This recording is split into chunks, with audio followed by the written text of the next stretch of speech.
ऐसे दिख रहे थे जैसे कि वो किसी को मारने के लिए तैयार हों। कमरे में मौत जैसी खामोशी छा गई। हर सांस की आवाज सुनाई दे रही थी। मेरी पीठ ठंडे पसीने से भीग चुकी थी। मैं उसके सामने खड़ा था, जोर जोर से कांप रहा था, लेकिन एक इंच भी पीछे हटने को तैयार नहीं था। जैसे ही मुझे लगा कि अब वो अपनी पीचवुड तलवार निकाल कर वार करेंगे, अचानक उन्होंने नजर हटा ली। उन्होंने गहरी थकी हुई सांस छोड़ी, और वो भी ऐसी सांस जैसे जिंदगी भर का बोझ उन पर टूट पड़ा हो। और उन्होंने मुझसे कहा, गुडन। उन्होंने ये भारी आवाज में कहा, क्या तुम्हें जरा भी अंदाजा है कि ये तुम क्या घर लेकर आ गए हो? इसको मैं तुम्हारी ब्रेवरी समझूं या फिर बेवकूफी?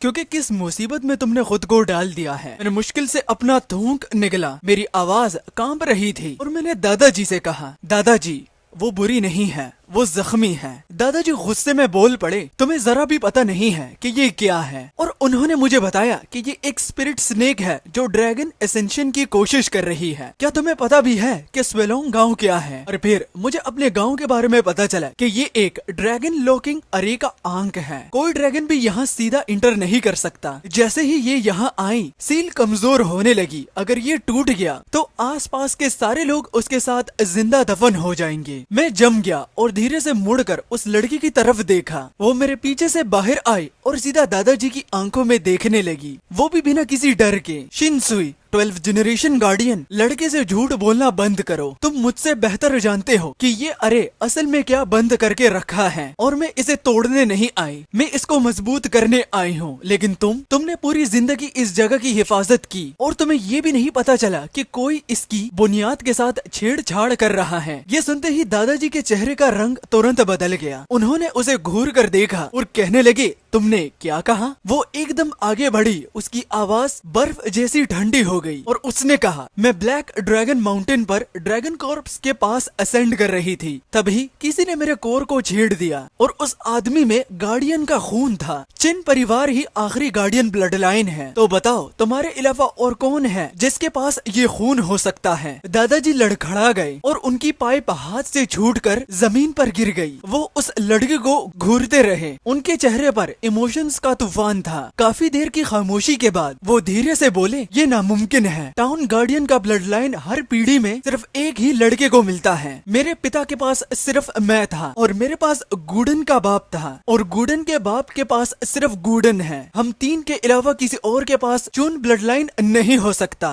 लड़की ने अचानक से पूछा, और गुडन के पिता? जैसे ही उसने ये पूछा, दादाजी का चेहरा तुरंत बदल गया, जैसे किसी ने उनके पुराने जख्म झेड़ दिए हों। उन्होंने जोर से हाथ टेबल पर पटका और गुस्से में वो